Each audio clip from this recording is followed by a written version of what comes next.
New Arkansas head coach Brett Bielema providing his own welcome to the SEC moment, poking Nick Saban in the ribs just a bit.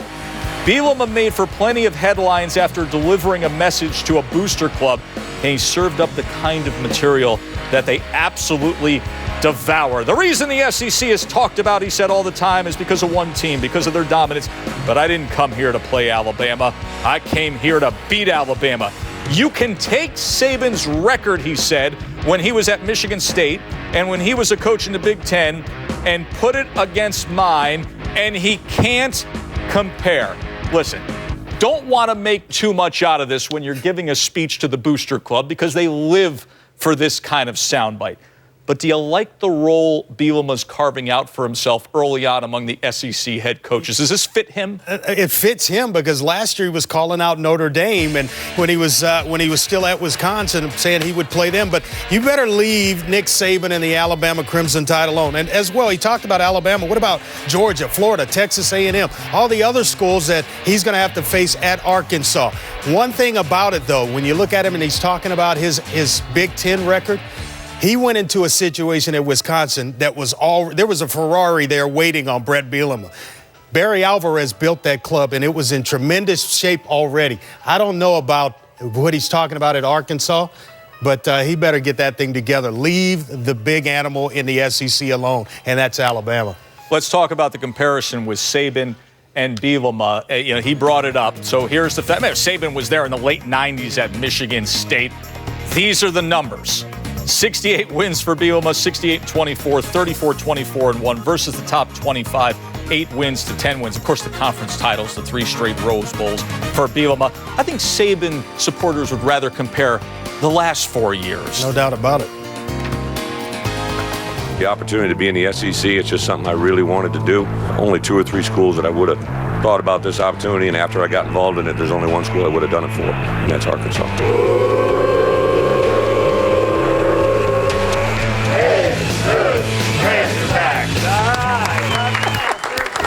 I can't see that video enough. And you get to see he had no idea. He was just learning the pig suey back then, it's like right? when I'm in yoga class, watching it all the moves. Mimic them. We welcome you to College Football Live. Joe Tessitore alongside Ed Cunningham. Our in-depth look at spring football continues, that time of the year where it's always blooming optimism in the SEC. Unlike a year ago this week at Arkansas, it all started to unravel last April 10th. That's when head coach Bobby Petrino was fired in the wake of that well-documented scandal. 2 weeks later, John L. Smith was brought in. He agreed to coach a team for a year. The veteran coach, initially well received by the players at Arkansas, considered a true title contender back then they were. But early into 2012 season, we saw the reality of what would be a tough year. Louisiana Monroe stunning the Razorbacks, September 8th, an overtime loss. They limped through a 4-8 year. The only conference wins were against Kentucky and Auburn, who were both winless in conference play.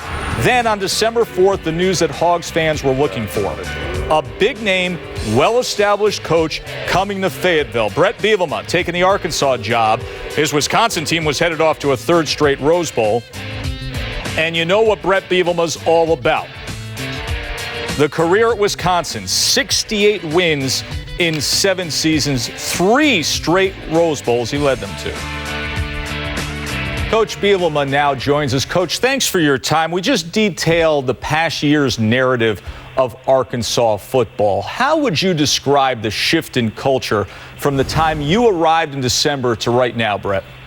Well, Joe, I think the first thing that I popped into that meeting in December was had a room full of kids that were very eager to have success. Obviously, they had their set of expectations going into last year, just like everybody did, and those expectations weren't met. And I soon found out that it was going to be championed by a group of 20-plus seniors that when they came to Arkansas, they didn't come there to be mediocre. They came there to be great, and it's really been a nice culture to continue to build to where we are today.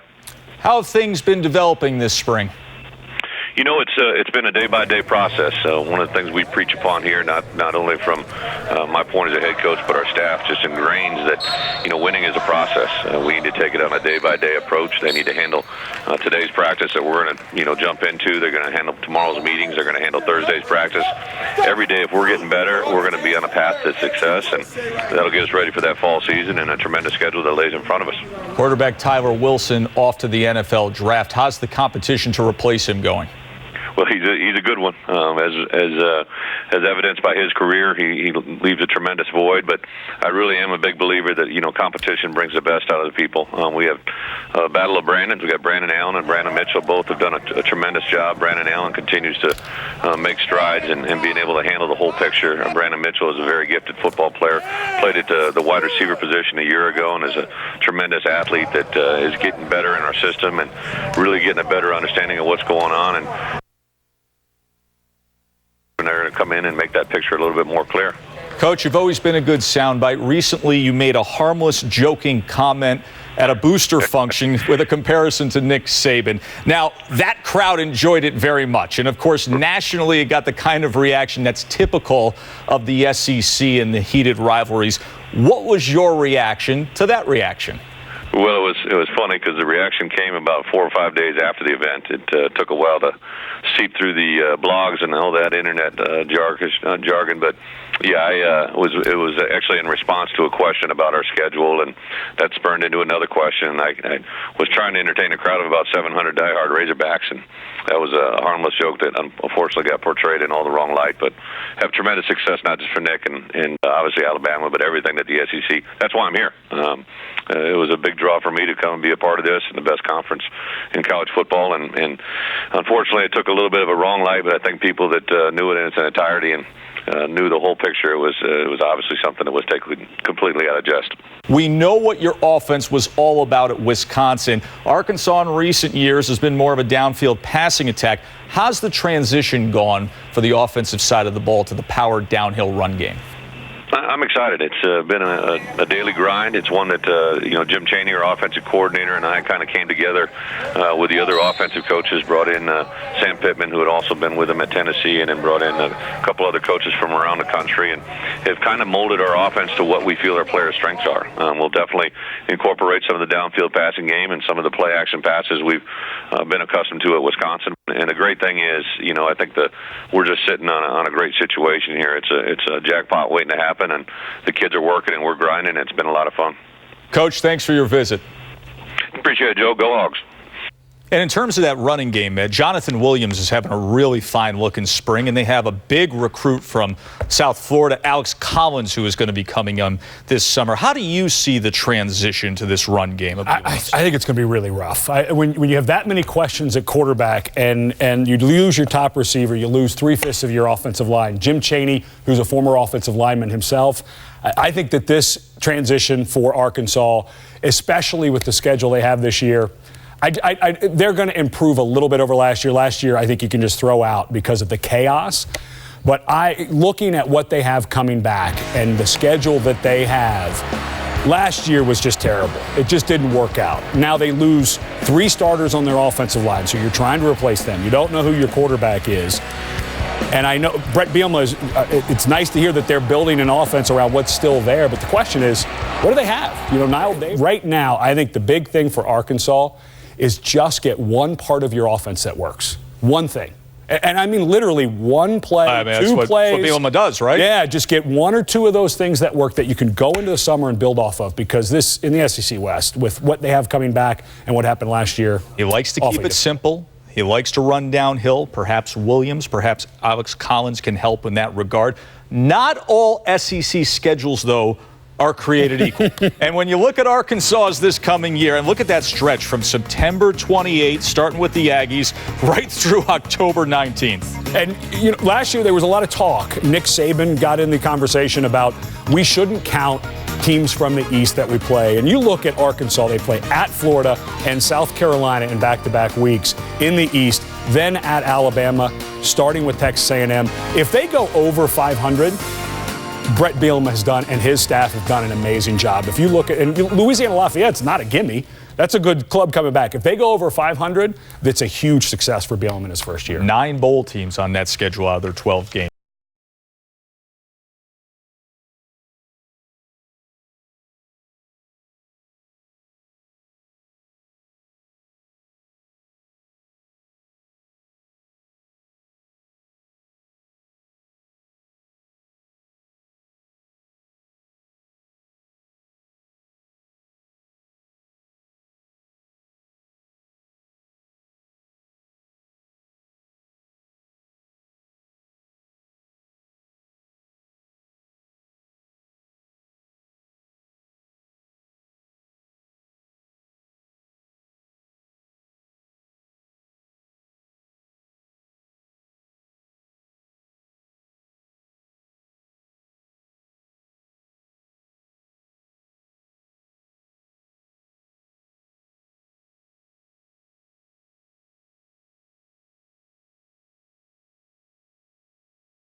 It is in May, and there are two highly sought-after transfer prospects, John. Two quarterbacks who have an opportunity to play this year. Two guys who are also, John, both considering the same school. On the list for both, North Carolina State. Here is former Arkansas quarterback Brandon Mitchell. He has 1 year to play. He'll visit North Carolina State this weekend. Also very interested in Alabama, Birmingham. Some interest in Louisiana Tech and Northwest State. And today, a new program added to Brandon Mitchell's list. How about Michigan? Yes, they do have Devin Gardner. Meanwhile, former Penn State quarterback Stephen Bench now also considering NC State. This in addition to South Florida and Mississippi State. He'd probably sit a year at Mississippi State. 3 years to play for Stephen Bench. Willie Taggart wants a quarterback to run that Stanford 49ers power offense. Speaking of NC State, they do have accurate quarterback Pete Thomas, who transferred in from Colorado State to play for Tom O'Brien. Might not fit that pistol offense. And you see there Jacoby Brissett. You say, what about the former Florida quarterback? He's not eligible to play this year, so he's going to redshirt.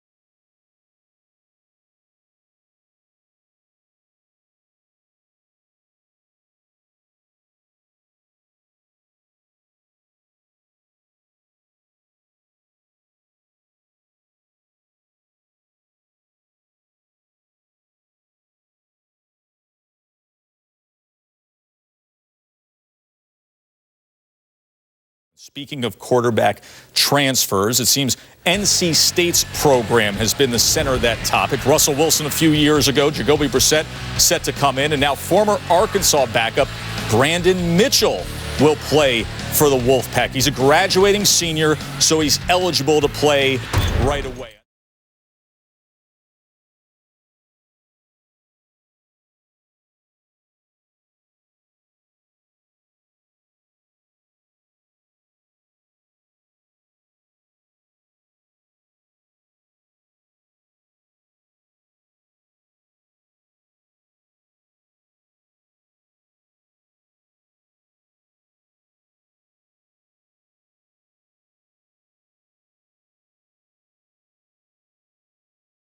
Kevin, who else out there as a first-year head coach that can make an impact? Brett Bielema at the University of Arkansas had one of the most potent offenses in recent Big Ten history with Monte Ball and, of course, a special player by the name of Russell Wilson. Now he's in the Southeastern Conference, and he has a big budget to make things happen for the Razorbacks.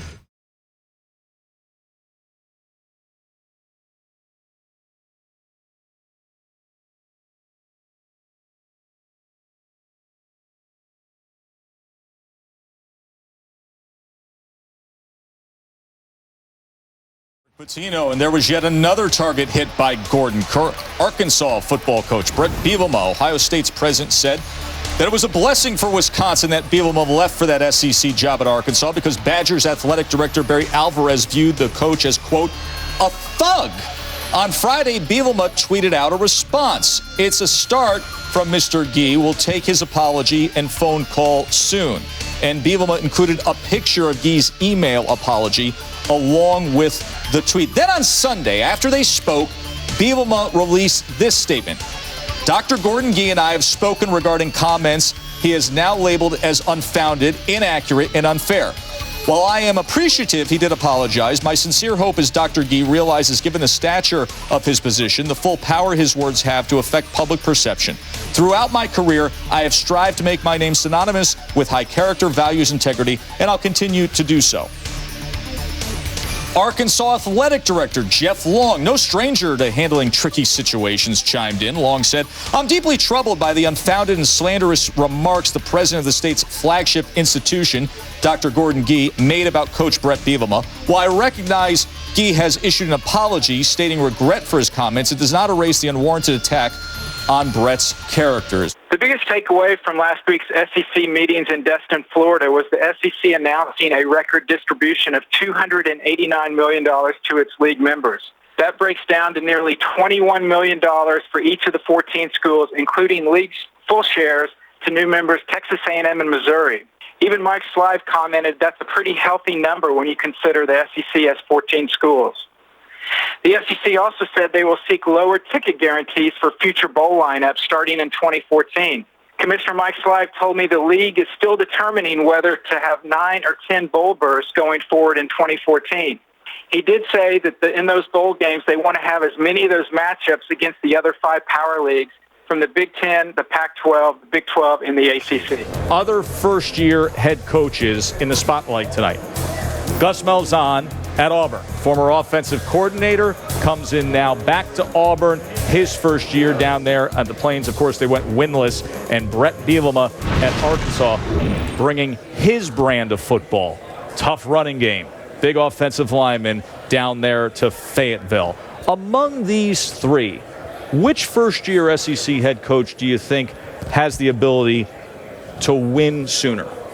Oh, I think that's Gus Malzahn. Yeah, I think as we sit here today and you put up those schedules and you look at, I think Auburn's got the most favorable. I think when you look at the familiarity he has with the personnel, what his system can do, I think, to alleviate some of maybe the inexperience and in the places up front where, it's going to be challenged week in and week out in the SEC. This was a team that was winless in conference a year ago. They won't be winless this year. Yeah, and he recruited a lot of those guys. I mean, he's familiar with it. They're familiar with his system. I think he's got to find his quarterback, and I think he'll do a good job. But I love Butch Jones. I love everything he brings to the table. I think their offensive line will be the best in the SEC, and we talk about it starting up front.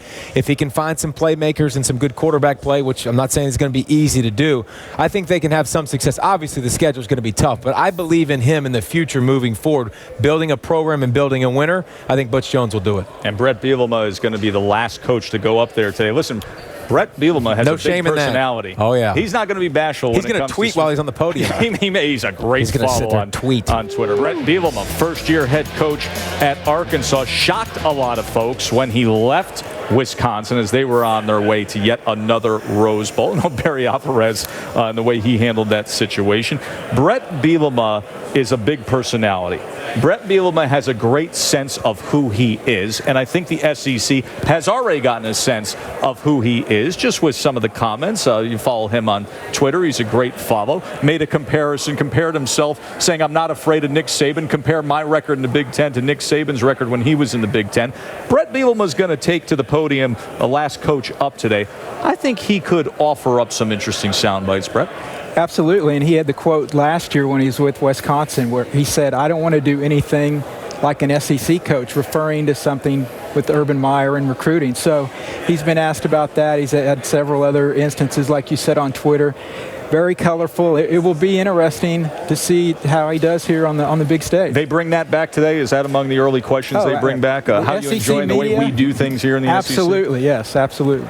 How do you see Arkansas, where they are right now, state of the program? This is a little bit of a funny one because this is a team that last year, Brock, at this time was thought of as a top 10, obviously. We know what happened with the coaching situation, then the whole thing just fell off the cliff. I really like what you just said there. It is he knows who he is.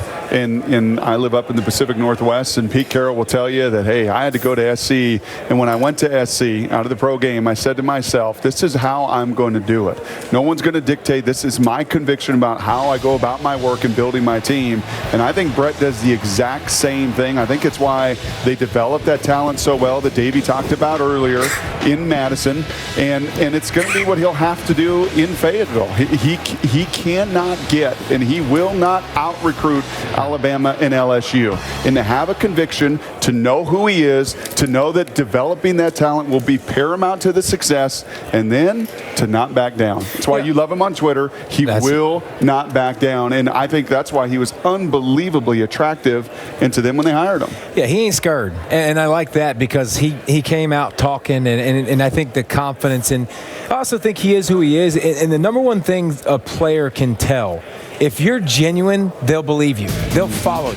If you're not genuine, if you come out and you have all this bark, but you really don't have any bite behind closed doors and you're not the same guy, the players can feel this and they know this. So it's going to be him. Can he develop the talent? If he continues to have the same swagger, I think it will help him in recruiting, and just continue to be the same guy you were, but just know that it gets a little bit harder. So his predecessor did what? his predecessor, we were praising the hire of Neil Brown in Kentucky because his predecessor said, you know what, against these guys in this West Division, here's what I need to be. Here's what I'm going to do. So why and how will he go about running power football at Power Football LSU and Power Football Alabama? The same way he's going to try, or the same way that he did against Michigan and Ohio State. And that's the way, if you're going to run this system, you got to commit to it. And listen, you know what else is going to be mentioned now in the vernacular of Arkansas fans? How about defense? I don't even think Bobby Petrino ever discussed that topic. Was that ever something that he even addressed or paid any attention to? I think that's something that was just when you took a breath before the offense went back on the field. Please get the ball back to my offense so I can score, even if you let them score. So I think developing the defense and the power running game will be important. You know, that is an excellent point. I don't think nearly talked about enough is the influence one has on the other. And that if we are going to tackle, in chatting with this coordinator, he said it was great. He said, you know what, I can get on a whiteboard, and LSU may be the easiest game plan I put together all season long.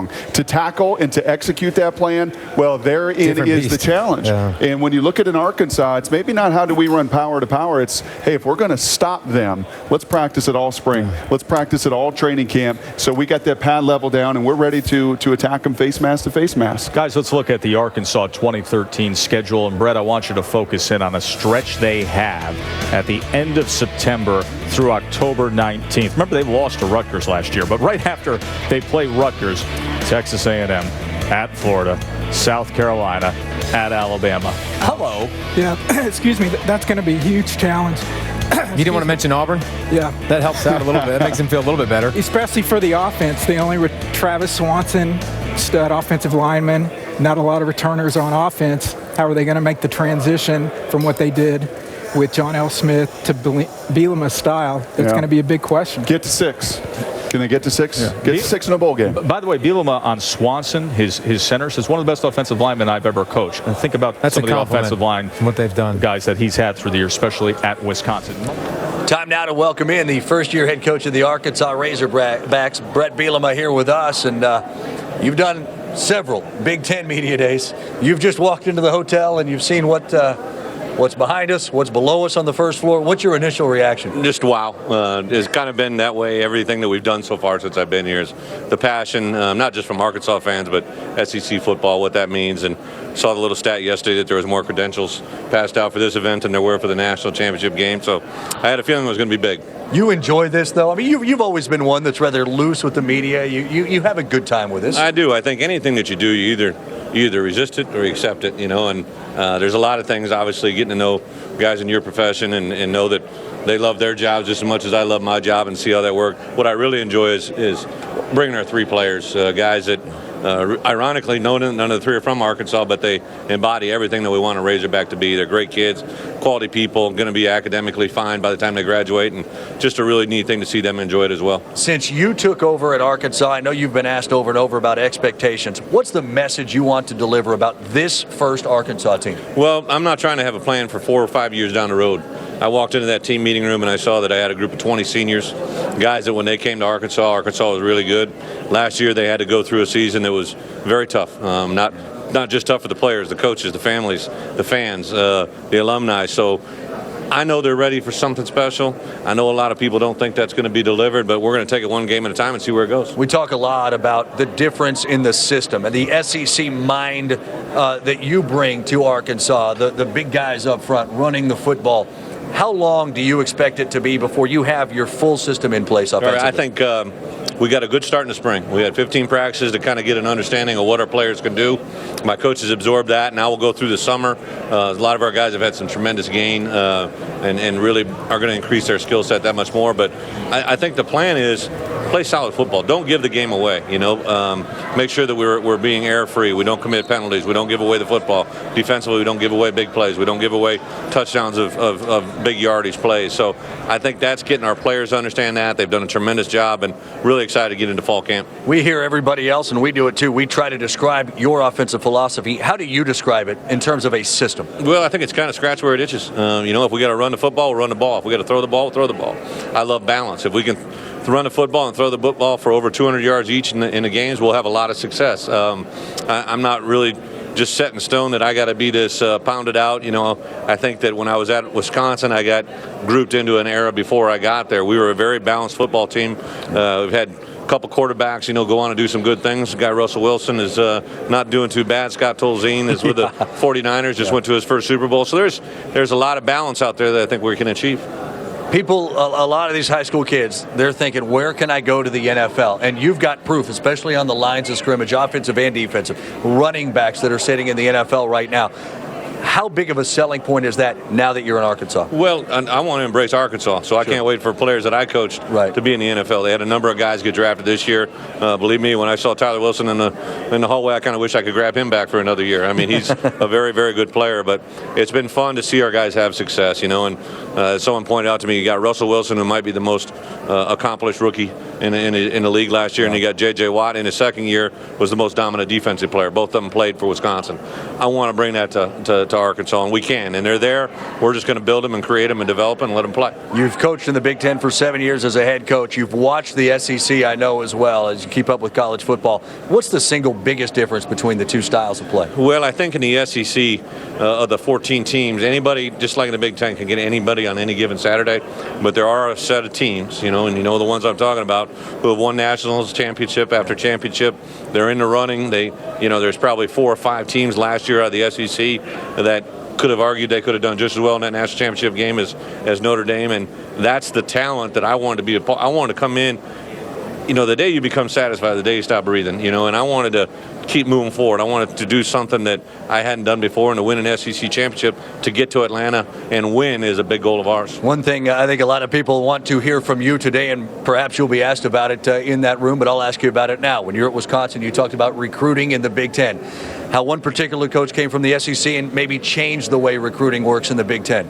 I know recruiting in the SEC isn't necessarily like it was in the Big Ten. What kind of changes have you felt, and will you anticipate? Well, just probably a broader national exposure. The SEC label and what that means. The incident you're referring to really didn't have anything to do with the truth of what was reported, and I don't think that guy's changed that league in any way. I think it a matter of the SEC, the competitive nature that you get into in Florida, in Georgia, in Texas, and even in our own state. I lost a kid in state last year that was rated to be the best player in our state, and he went to a fellow SEC school. So I got to take care of my own and then branch out and do what we can do. Have you changed at all your recruiting philosophy? Absolutely. You have had to? Produce numbers. One of the things that people get loose sight of is a lot of schools are just working with fewer staff numbers.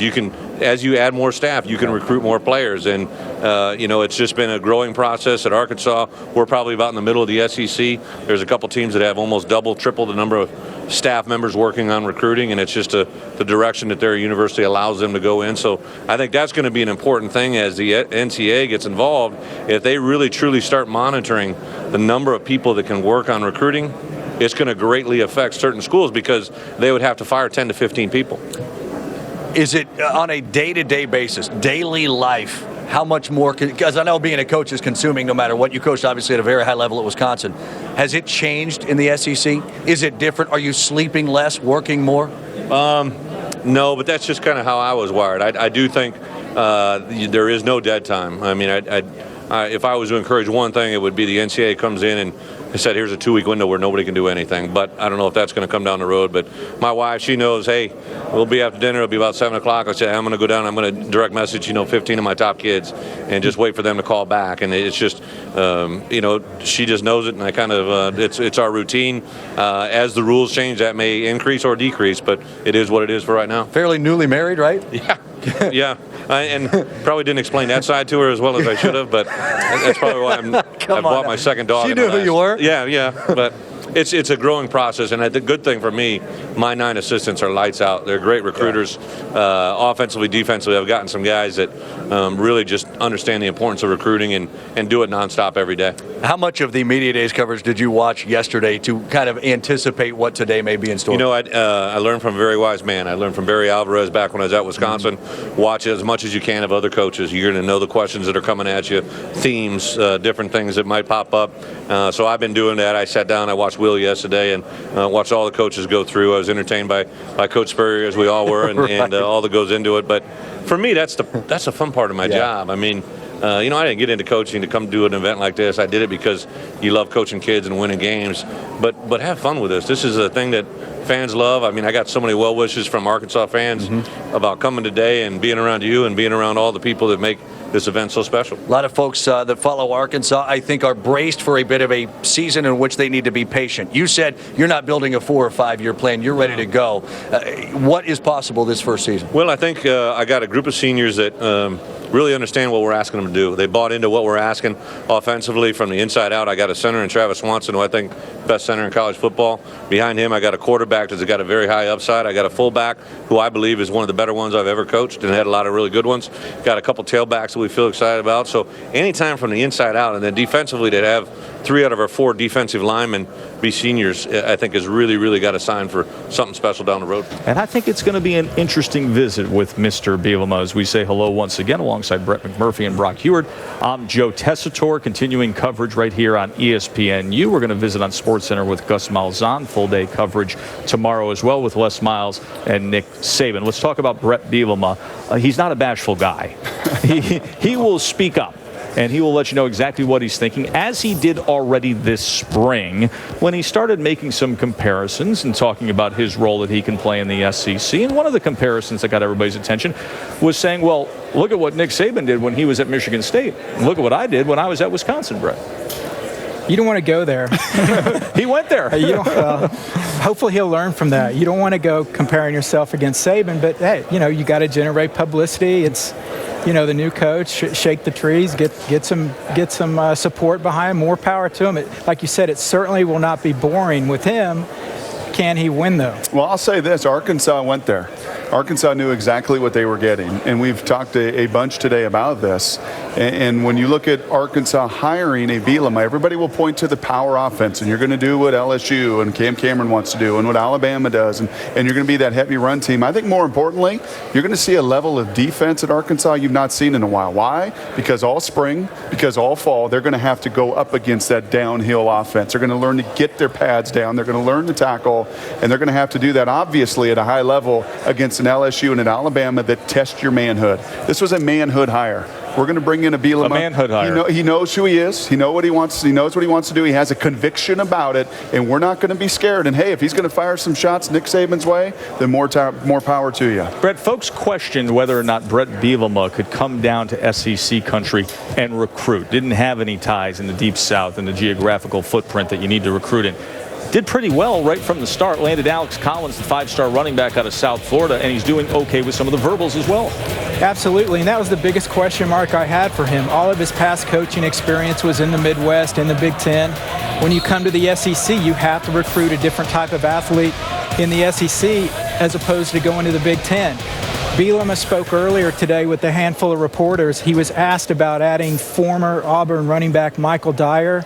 He said, we are not adding any former SEC running backs. So Michael Dyer's future destination still unknown. We know he will not be going to Arkansas. He wanted to stay close to home. You can take that a step further, though, Joe, and I know you follow this so closely, how many top recruiting classes did Brett Bielema have at Wisconsin? Oh, he developed guys at Wisconsin. Right? So I think that's another attractive when you're looking at Arkansas and you're looking at some of the challenges you have in your own division and some of the demographics when compared to LSU and compared to Alabama, even compared to Auburn. You're not going to have a top 5 recruiting class. You probably won't have a top 10 recruiting class. Did that stop him from getting to Rose Bowl after Rose Bowl in Madison?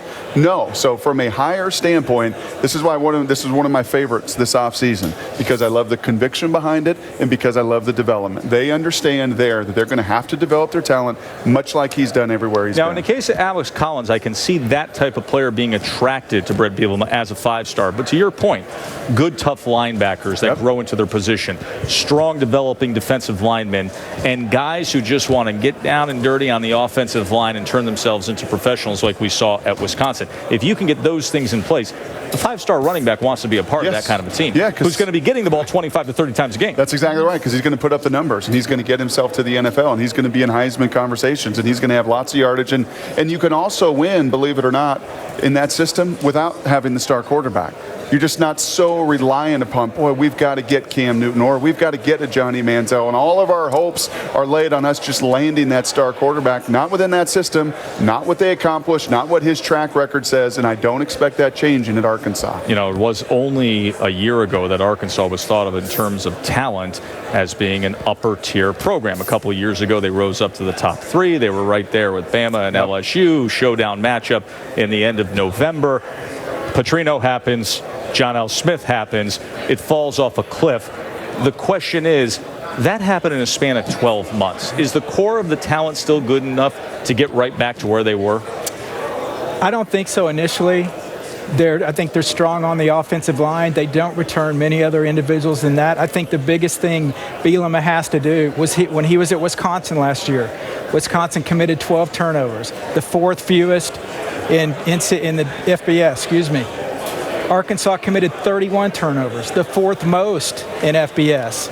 You've got to flip that turnover margin. His style of offense plays into that, which can give them a chance. Brock, I want to quickly put up the Arkansas schedule, and I want you to tell us what here in the near future we can expect with Brett Bielema and Arkansas, because they have that stretch at the end of September with Texas A&M, at Florida, South Carolina, at Alabama. You would love to get to 8 wins. You would love to get there. Is realistically 6 this year? Yes. And I said earlier, it's a manhood hire. We'll see what kind of attrition as well when you run this style of system that they're going to run. But that schedule, like we've said with so many of these SEC teams today, that's a brutal one. Continuing coverage right here on ESPNU, and for that, we send it over to Dari Noko. All right, guys, thank you very much. Tom Luganville here with me as we await Brett Bielema's arrival at the podium. We talked to him here earlier, and he's loose, he's fun, he's great with the media. Yep. You know, yesterday we finished up day one with Steve Spurrier, and you get typical Steve Spurrier there.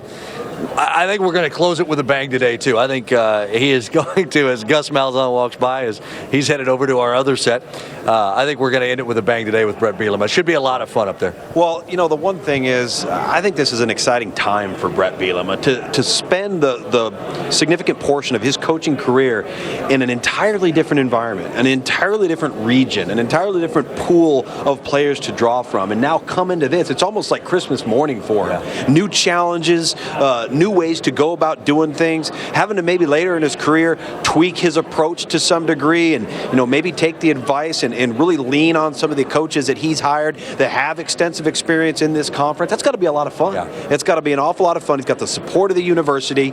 I think his identity, we heard Brock touch on this a little bit, the identity that he has, what he wants his football team to be about, is one that meshes very well with this conference because it starts from the inside out. It starts in the front, and he knows that's where he's got to have to make inroads, particularly on the defensive side of the football, to compete with the other foes in the West. And then obviously when he gets to cross-conference rival, you got Georgia, Florida. You got to be able to deal with those people up front. Take a look at this team the last 2 seasons. Again, it's all that they've been through. The Bobby Petrino situation. In comes John L. Smith. He was not the right guy for the job. Jeff Long, then, the athletic director, has to hire somebody else and hits, I think a lot of people think, a home run in Brett Bielema.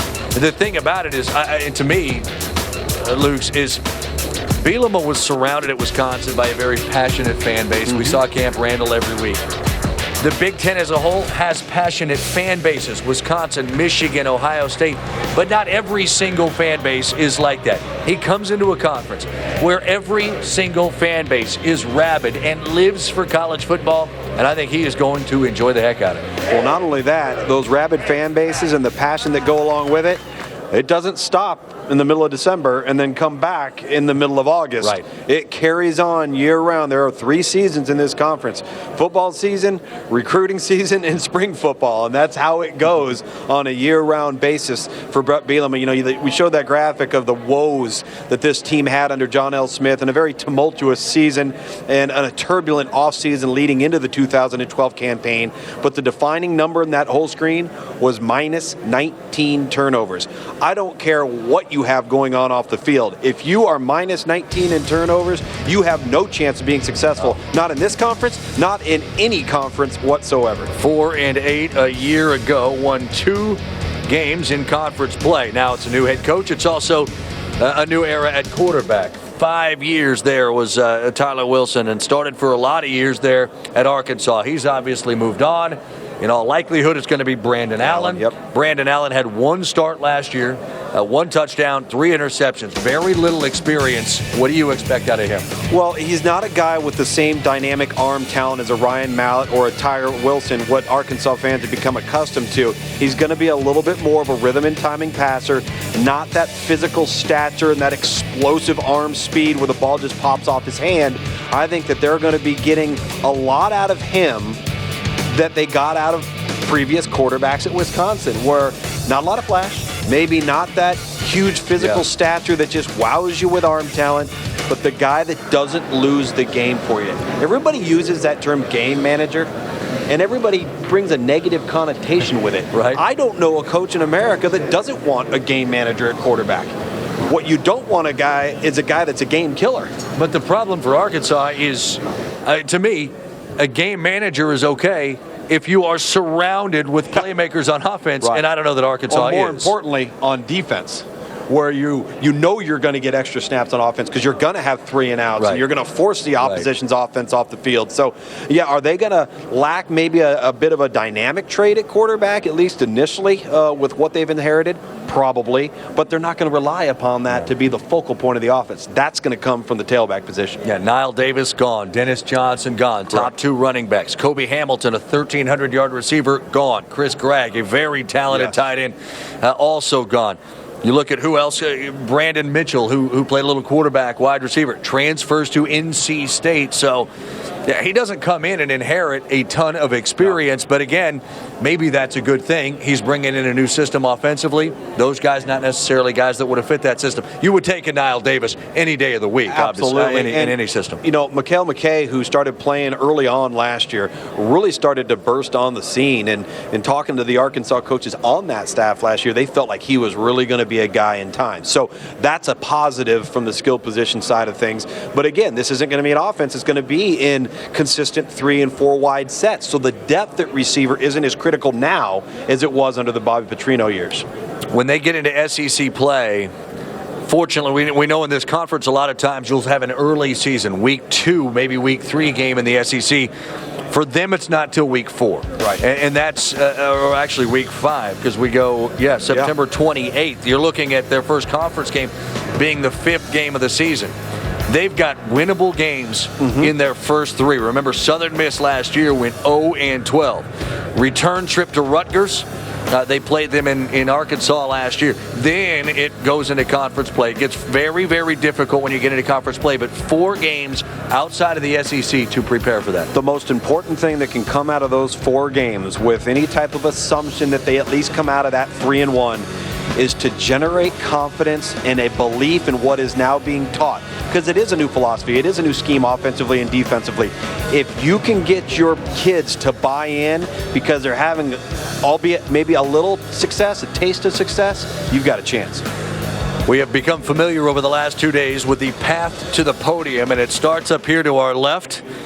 We finished it with a bang yesterday with Steve Spurrier. I think Brett Bielema is going to, he'll probably have a couple of one-liners. Oh, yeah. He's going to smile a lot. He's going to laugh a lot. And in all likelihood, he's going to fulfill the full 30 minutes he's got. I think there'll be a lot of philosophical questions, a lot of comparative analysis questions in relationship to the Big Ten and the SEC. I believe there'll be a lot of questions, about recruiting and the approach and that change. And he touched on a little bit of that with you. So it'll be interesting to see how he responds to the media here.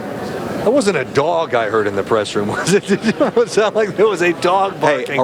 This is an absolute goat rodeo around here, so there's no telling. There could have been a dog. Well, keep looking as we're showing you right now the big room, the media room. Brett Bielema is going to be walking through the doors here any time as he's made his way that direction. The excitement, though, in Arkansas around. They struggled last year. It was a difficult time. This is a very passionate fan base. They can't wait. And just the reaction on Twitter to us having him on here a little bit ago, they're ready for Brett Bielema. Well, they are. And, touching on recruiting a little bit, the signing of Alex Collins, which was such an important piece of the puzzle because Alti Tenpenny, an in-state player, very prominent player, ends up signing with Alabama. And, Brett Bielema had always had a nice little relationship in South Florida, even at Wisconsin.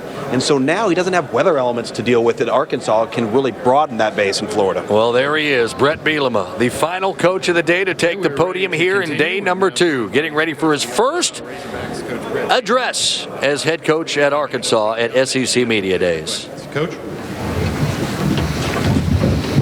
Thank you, Kevin. It's absolutely great to be here. It's kind of been a whirlwind. I've had a couple media days in my past, but nothing to the extent of today.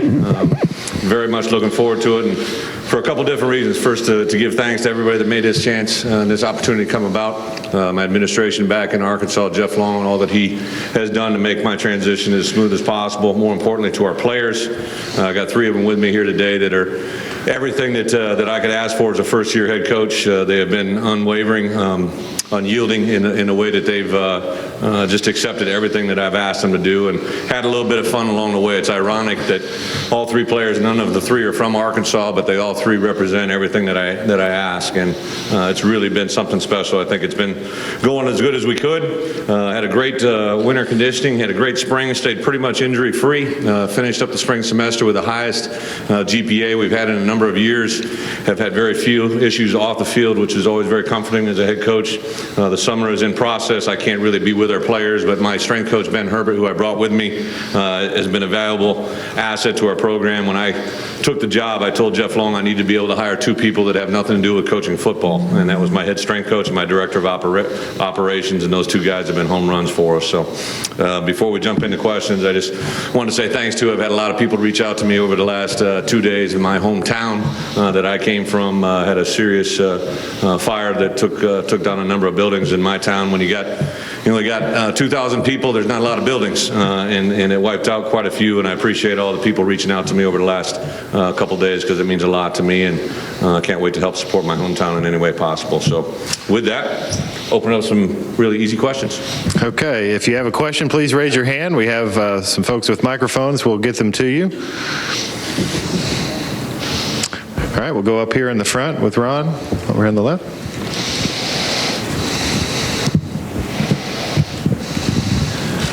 Yeah, Brett, Ron Higgins, Commercial Appeal, Memphis. Could you just talk about coming from the Big Ten and really feel like you have to establish physical play, the line of scrimmage, especially in the SEC and in the running game, something that Arkansas has lacked for a while, and how you go about that, and just to get that attitude that we've got to do this. I think our players, did a lot of research on me before I got there, and they realized that we were going to be a team that's built from the bottom up. I'm not a guy that starts in the back end and works forward. I'm going to start with offensive line and defensive line play, two staples that I believe are important to winning games for the way that I play, that I want our team to play. And it doesn't matter if we're in the Big Ten, the SEC, Pac-10, or Pac-12, Big 12, whatever it is. And it's something I emphasize from day one. And I'm so excited because for us at Arkansas, one of our better players, Travis Swanson, is a center. And I've always been taught back from Hayden Fry to where I am today that if you can build a team from inside out on both sides of the football, you got a chance to be good. Travis Swanson, in my opinion, is the best center in college football. I've had 2 centers that have jumped out early in the draft, both their junior years. The last 2 years, I had one go first round to the Cowboys and one second round to the Falcons. I think Travis is every bit as good as either one of those players, if not better. He has the ability to pull and do some things in the gap scheme as well as power football, extremely intelligent. Right behind him, I have a fullback who has been a big blessing because he was a guy that was supposed to be done a year ago, and he really, he is not very tall, but he will whack you. He'll whack you in the shins, the knees, the hips, whatever he can get you. I really think that those 2 guys spread the word to everybody else. Our first spring ball game, first spring practice where we're in full pads, we had a middle drill that I think everybody thought was like Groundhog Day. They didn't know it was going to end. We just kept racking hat against hat and playing the game the way we needed to play it. And on the flip side of that, defensively, we have 3 of our 4 defensive linemen that are seniors. And we have a senior defensive end here with us, Chris Smith, who's very talented, very gifted. But the greatest thing about that is opposite of him on the other side of the line, other side of the field would be Trey Flowers, who is another gifted player. So up front play is going to dictate the way we play the game, and fortunately I think we're going to be all right. Okay, we'll go over here on the right side for Uzbek. Coach Matthew Harris, Baton Rouge Advocate. You've said in the past that hurry-up offenses make some players more prone to injury, yet you coach largely in a state where the spread and no-huddle offenses are run.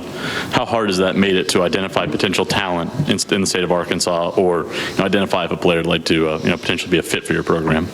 Well, when I took over the program, the one thing I didn't do is I didn't watch a lot of film of our players currently. I just felt that first impressions last a lifetime.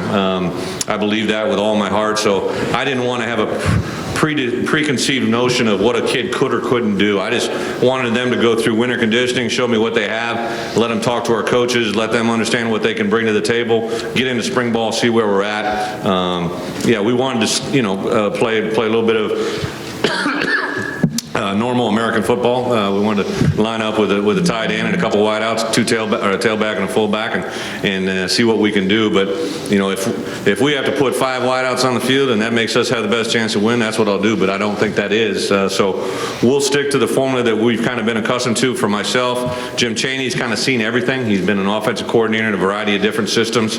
The thing that I like is our players have bought into it big time. I think our wide receivers, read too much about what was being said. They thought we were just going to run the football as many times as we could and throw it every so often. But we're going to be a balanced football team. My goal is if we average over 200, 210 yards running the football and throwing the football in a game, we're going to win a lot of football games. And that's been the formula of our success in the past. Okay, we'll stay in the center section. Brett, Matt Marshall, the Orlando Sentinel. What major differences have you noticed between the Big Ten and the SEC? Major differences, if you're talking out of season in recruiting, is just the national exposure that you have in recruiting. I remember walking into, we got a quarterback out of Egg Harbor, New Jersey that we had currently tried to recruit at the previous institution I was at, and then he reached out to us once I switched because he wanted to play in the SEC. I said, well, heck, I got a heck of an opportunity for you. And then he switched and decommitted from another school and became a part of what we did, and that was all because of the SEC on our shirt. I said that repeatedly to our coaches in the recruiting process in December and January. Until we win an SEC title, we got to rely on kind of the exposure that our conference has gotten through others. So, talk about the SEC, what it means to play in the stadiums we're going to play in, be a part of a conference that's the best in college football. So that's been the eye opener for me, and it was apparent from day one. I'm not just that's very, very clear. I have not been through an SEC schedule, so I can't tell you. I can tell you that I've watched, especially our early SEC opponents, a lot of film since spring. One thing that jumps out is the defensive line talent, the speed, the size, the ability that they bring, I think is a little bit more up than the previous league I was in. A lot of really good players, don't take me wrong. See, the problem that you guys got me in, everything I say good about the SEC, everybody else gets pissed, all right? And then vice versa, So I'm really in a quandrum here, but it's just reality. And then I think the other thing that has happened as I watch film is on both sides of the football, there's guys that are very gifted in ways that are very unique to them. It might be a wide receiver that can catch something beyond anybody else. It might be a guy that can go faster than anybody else that you got. It might be a guy that can swim a guard on a pass pro that is better than anybody else in the league. So there's players that just have some unique abilities that make it very, very difficult to defend certain players in certain situations, and that's going to be a very, very big task of what we do. Okay, we'll go over to the right side in the back. Coach Ryan Wood with the Opelika Auburn News. Gus Malzahn, just before you walked in here, said that he thought any notion that the hurry-up, no-huddle offense was dangerous. He thought that was a joke. How would you respond to that, and why specifically do you think that the hurry-up offense is dangerous for player safety? He thought it was a joke? That's what he said. Oh, I'm not a comedian. Everything that I say is things that I truly believe in. When I go into a young man's home, when you go in to recruit a kid at 17 years old and you're going to move him halfway across the country, and you can look a mom and dad in the eye and you can say, I'm going to look out for the personal well-being of your son in everything that I do. It's going to be a game day, it's going to be a practice, it's going to be a conditioning session. I am trusting you to give me your son to come play for me. And if I have a son that I have brought to this campus and I don't look for his personal well-being, then I have lied to that parent. And all I know is this: there are times when an offensive player and a defensive player are on the field for an extended amount of time without a break. You cannot tell me that a player after play 5 is the same player that he is after play 15. And if that exposes him to a risk of injury, then that's my fault. And I can't do anything about it because the rules do not allow me to substitute a player in, whether I'm on offense or defense. The problem that people have is you look at it from just an offensive or defensive point of view. I'm looking at it as a head coach's point of view, that the personal well-being and safety of my players is paramount. I've had a situation that I've had to call a parent because their son may not make it through because of either an injury, not make it through life, but make it through the next day, whether he can play football or not. To me, that's real. That's the job I have to protect. I sat in a rules committee meeting. We changed the rules significantly in the world of kicking. Everybody remember when we did that? We moved the ball, right, from the 35 to the 30 and all that back and forth. We changed the rules that you can't jump anymore. Why did we do all those things? We did them for player safety. We dramatically decreased the number of concussions and dramatic injuries on kickoffs because of that rule change. If we can have the same effect and change the amount of injuries to an offensive and defensive player and play the game still, would that not be a good resolution? It's not a joke to me. You know, it's something that I really, really feel strongly about. It's not just rhetoric. There's a guy, and I'm not a scientist. You do not want me to walk in with a computer and try to figure things out. But I had a guy email me 2 weeks ago because he read the articles, and he was all about there is a statistical evidence that shows as players become more tired, they become more vulnerable to injury. That's all I'm talking about. If you want to play hurry-up offense, play it. I'll play it. I don't care. But it doesn't mean that I cannot try to protect my players, offensively and defensively. I have just as many offensive players as I have defensive players. That's the facts. Other questions, raise your hand. We'll get a microphone to you. We've got one up front here.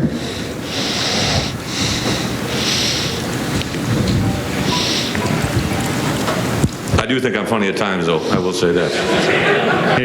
Here you go. Dwayne, to the other side. There you go. Yes, Coach Dwayne Rankin, Montgomery Advertiser. Coach Malzahn also said that his concern is defensive players faking injuries to slow the offenses down. Do you agree with that? You know what? In addition to not being a comedian, I'm not an actor. So I can't tell you how to fake a kid to fake an injury. I'm just going to worry about playing. I understand. I think there's people that have openly admitted, people that have said that. I think that you probably have in those situations a coach dealing with a situation that he doesn't know how to handle, and a player asking the same thing.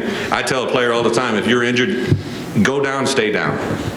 Now, if you can tell me the severity of an injury by how much the guy is crying or how much he's wincing, more power to you. I'm not trying to be a doctor. But I understand there's certain things that the Rules Committee addressed to make sure people weren't doing that, can take time off the clock and have certain penalties, but it's definitely something that the people have to stay abreast of. Okay, we'll go down here front to Tom.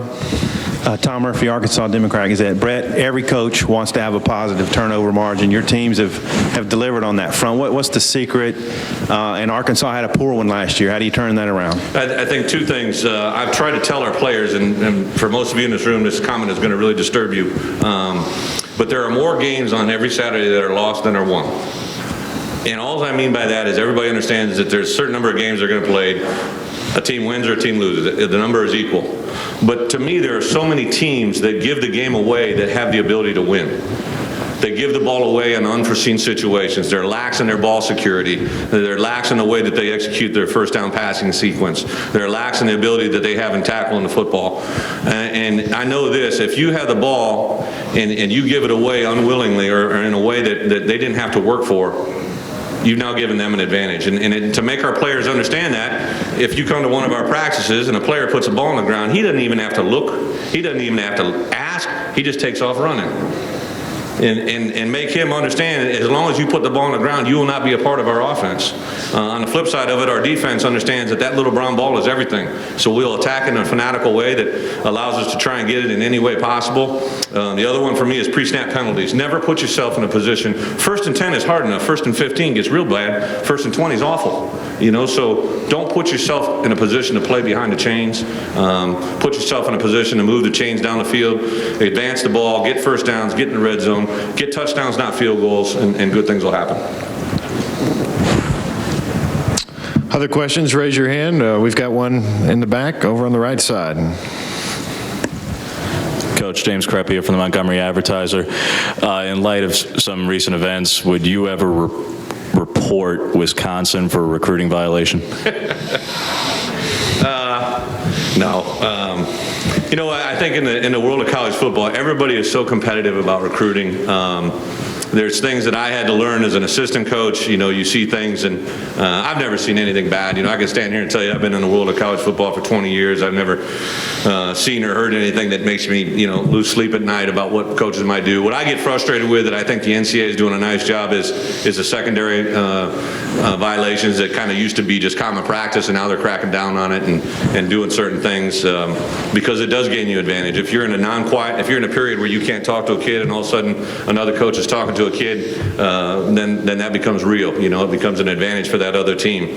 What I would commonly do, and there was a nice story written about this at my previous institution, is if I had a problem with the way another school was doing things, I would call the head coach and express my concern to them. So what I would do commonly is if I had a problem with a certain university, I would call the head coach, tell them the story that I have, give them a chance to tell me their side of it, their belief, and then we'll just kind of move forward from there. If I didn't get the answer that I wanted, I may go to my AD or something along that lines, but there's a step process that we usually follow. I can't say that happens for everybody, but it's definitely how one I would take. Okay, we'll go back down here in the front row to Tom. Yeah, Tom Murphy again. You said you've been to a few media days, but not like this. What do you mean by that? What has this been like for you? Just this engaging crowd in here. It's just, besides a couple guys sleeping in the front row, he elbowed him. Still not up. Heavy sleeper.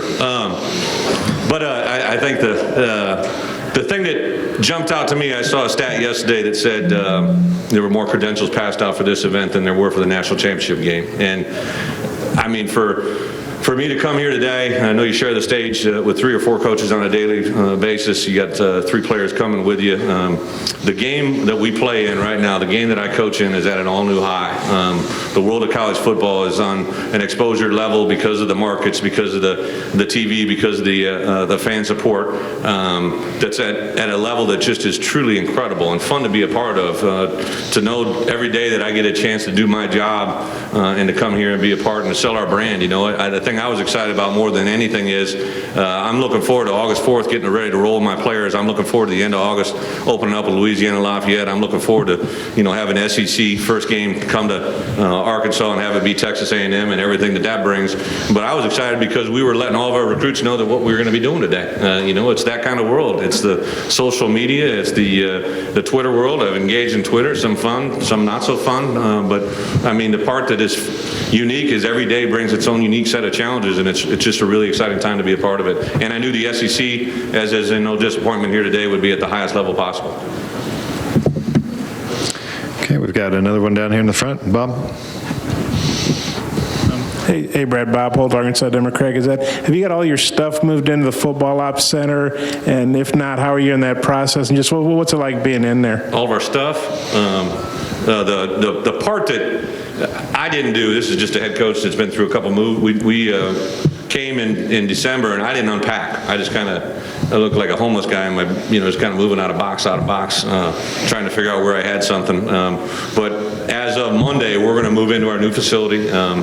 It's going to be one that I think is off the charts. We're actually going to have a team meeting in there Friday where our players are going to see the locker room for the first time and kind of get a feel for exactly what this new facility is all about. I'm not saying we're going to be the top in the country, but we're definitely in the upper division now, both in the locker room, the training room, the equipment room, the players lounge. We got a players lounge with like 20 chairs for a private movie theater. I mean, I feel like slapping our guys. I mean, they get life way too good. And they got a training room that is basically about 5 or 6 times size of the one that we have currently. So they're going to go from what they've been doing and having success into one of the best facilities in the country. Now we just have to put a product on the field that matches it. Okay, we'll go again to the left, Ron. Ron Higgins, Commercial Appeal, Memphis. Brett, you got guys on your team that have had 3 coaches in 3 years. How do you sell a message and have them believe it? You know what? That's a great question. I knew going into our first team meeting on December 5th that they had gone through a lot. And I told them when I walked into that room, I'm not going to comment, I'm not going to talk about, you're not going to hear me preach about what's gone before me. All I'm going to do is worry about the road that's in front of us. And everybody sat in that room with a different story.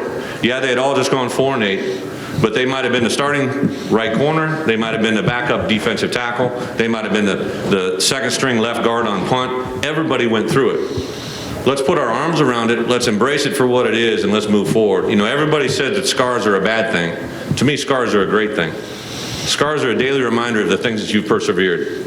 And I told those guys, if you can accept what's happened in the past, and as we move forward together, if you just take every day for what it is, you're going to look back and you're going to have this be a growing experience rather than a dying experience. It's going to be something that makes you better. And our kids have been awesome. You know, they've had 3 head coaches in 3 years. Hopefully at the end of this year, they like me the best. I mean, that is what it is. I told them I wasn't going to put them on sweater vests for the first game, and they all loved it. So I've got some bonus points there. They used to have to wear sweater vests for the pregame. They didn't like that. So just one by one, I'm trying to make them better. I think our guys really have a lot of fun in our practices. You know, in a previous interview, somebody asked me earlier today who was the biggest influence on your coaching career, and I said without a doubt Hayden Fry. Hayden Fry was a guy that I played for, that I coached for. Tremendous human being, and they said, why was that? What's the one thing? And it was because Hayden always said, have fun. You know, if it was Tuesday, it was 105 degrees and it was, you know, the 7th double day in a row, or if it was Thursday afternoon, we're getting ready for a big game and you know, we're in the run for a conference championship, he never lost sight of having fun. You know, the first time any of us ever played a game, it wasn't because you were playing in front of 80,000. It wasn't because you were playing on the SEC championship game. It wasn't because you were playing in a BCS game. It was because somebody put a ball on the ground and said, let's have fun. And that's the kind of approach we began to take with our kids, and I think they've really bought into it. Got a guy over here. All right. Over here I need to get a mic over here on the right.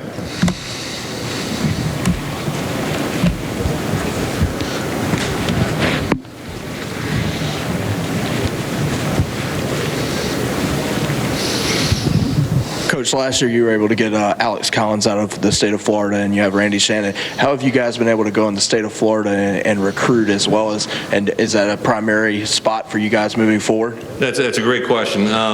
You know, when I began to put together my plan as I took the Arkansas job and talked about recruiting, the number one priority is always going to be the state of Arkansas. But then I really began to look at where can we go and recruit and have success. And one of the areas that I had been in previously as an assistant coach was Florida. As an assistant at Iowa, I began to see teams around the league and the Big Ten began to have a lot of success, and a lot of them were with some South Florida players. So I began to go down there as an assistant in 1994. Began to see a lot of really good players, but there's a lot of good players that have a lot of problems too. So you don't necessarily want them.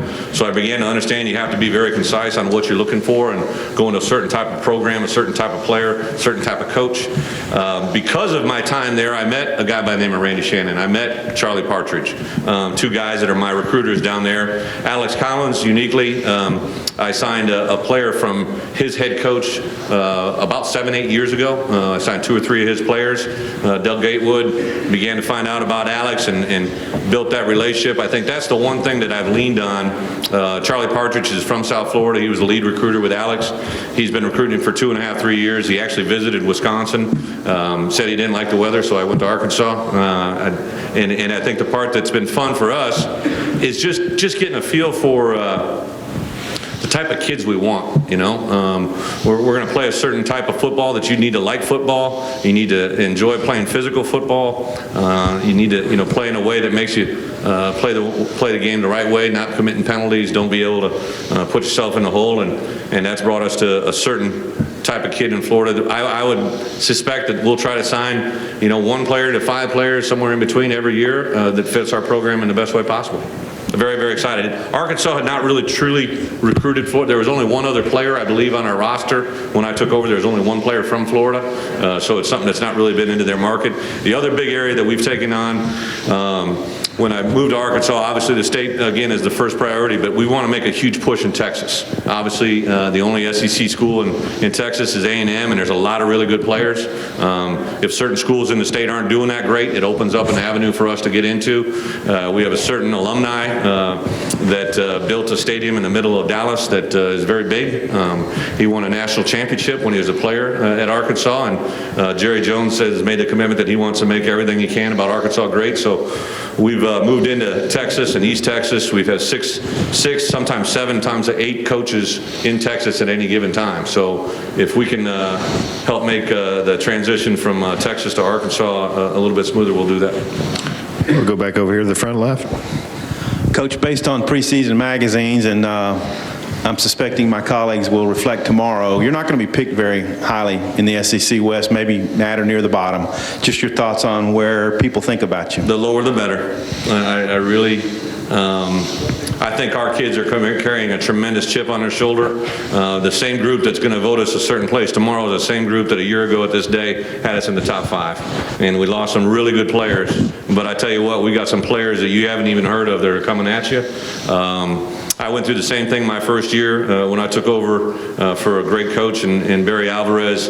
We had beaten, I believe, Auburn in the bowl game the year before, and we lost a couple really good players, and everybody had us ranked like 60th to 70th in the country, and in the bottom half of the Big Ten, and we went out and went 12-1. I'm not saying we're going 12-1. I don't know what we're going to go, but this team has got all the ingredients that I know as a head coach can make teams win.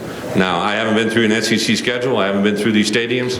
I haven't been through an away game schedule quite like the one that we face, but I do know this. We have a team that is very hungry, a group of coaches that is very gifted. We have a staff that is very talented and has a lot of years to back that up.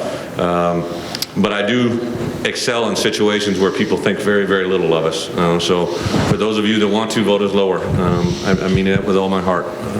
And then just sit back and watch. All right, Coach Bielema, thank you for your time. Thank you very much. Appreciate it. Go Hogs. We will have Arkansas student athletes Chris Smith, Kiero Small, and Trent. So there it is, Brett Bielema's first SEC Media Day appearance at the podium, and you can see the turnovers. We talked about them earlier, minus 19 last season. How great was that? Just asked a moment ago. You are likely not going to be picked very high in the SEC West, and those media results will come out tomorrow. What's your reaction to that? The lower, the better. That's what you want if you're an Arkansas fan. You don't want to be picked low, but you want a coach who relishes the opportunity that being low presents when it comes to being a surprise. Nowhere to go but up. I mean, and that's really the approach. Hey, listen, nothing's expected of us. Let's go about our business. We can focus on what we can control, not what anybody else says, and then let the chips fall where they may. It's an ideal approach for this team at this stage, and I think there's a very realistic approach as well from Brett Bielema. Hey, I haven't coached in these stadiums. I haven't been on these road trips. This is foreign territory for me as well, so we're going to take this journey together and learn from one another. Big part of the SEC, obviously, and everywhere, but the focus is so heavy on it in the SEC is recruiting. Yeah. Brett Bielema goes up against Les Miles and Nick Saban and Steve Spurrier and great younger recruiters like Gus Malzahn and Will Muschamp. How do you suppose Brett Bielema would work in a living room talking to these young men and their families? He's done well at Wisconsin. He's going to have to do better at Arkansas. Well, you can tell the energetic personality is a natural thing for him. It's genuine. You can't fake it. And I would presume that it would go over very well. He's got a good smile. He's an upbeat, glass half full type guy. The decision maker, the parent, whether it's a one-parent home, two-parent home, the guardian, who's involved in that decision, he's going to map out who that person is, and he's going to get after it on the recruiting trail, there's no doubt. The bigger question is, will he play that way to the most important positions in the game of football that his competitors currently have a huge head start on in Alabama and LSU and Georgia and Florida, and that's the trench players, particularly on the defensive side of the football?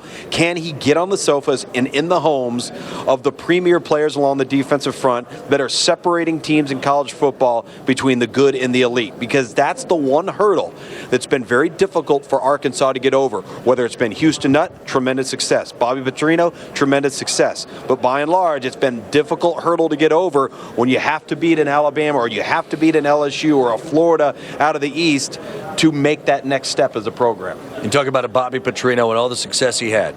He played the wide open, right, spread offense, a little bit different than what the powers that be in the SEC play. Is that in a way beneficial to Arkansas to play a way that's a little bit different? Brett Bielema's not going to. He's going to bring his system. He's going to run the football. He's going to be big up front. But is that going to make it tougher when LSU does the same thing, when Alabama does the same thing and they're looking at the same kids? I don't know if it'll make it tougher. It may make them more attractive because schematically what they're doing now may be more attractive than the previous regime. I think that's something we don't know the question to quite yet. Yeah. Now, I know this. while they are developing on defense and while Arkansas is trying to get better players on that side of the football, they are better off trying to slow down the tempo of the game, grind it out versus opponents, keep possession of the football, keep the scores down, have quality quarterback play, but run the football at the end of the day while they continue to develop on the defensive side of the football to give them a chance to stay competitive. We've looked at the schedule. It is a difficult slate. For them to get 6 wins overall, I think would be a remarkable job going forward with inexperience at quarterback, inexperience in the backfield. That would be something that I think would show significant signs of improvement in the right direction. Yeah, and at the same time, I mean, he comes in, he's exciting. He said, I don't want to be sat in that chair where you're sitting, and said, I'm not. This isn't a 4 or 5 year plan. He wants to win right out of the chute. Not a lot of experience with which to do that. If they get 6 wins, you've got to be thrilled. But I think, to me, the Arkansas football fan needs to be a little bit patient right now with Bielema. Great long term. Short term, maybe not. And it's going to be tough. And I think that patience, there's proof in the pudding behind that, because if Brett Bielema and his staff did one thing exceptionally well, and they did many things while at the University of Wisconsin, it was recruit players that they developed into being not good, but in many cases, great players. So if you are an Arkansas fan and Brett Bielema's out there and he's in East Texas somewhere, and he's on a guy that maybe nobody's heard of and recruiting sites aren't talking about him, that may not necessarily be a bad thing. He may have a very distinct plan and have a sense. I think he's one of those coaches that has a sense of looking at a player and saying, you know what, 3 to 4 years from now, this guy could be a difference maker type player for our program. He fits who we are. I would give Bielema and his staff a chance in that regard in recruiting by maybe taking a reach on some guys that maybe not everybody else is on. And there's going to be pressure to be on everybody else is on. That's the nature of the SEC in recruiting.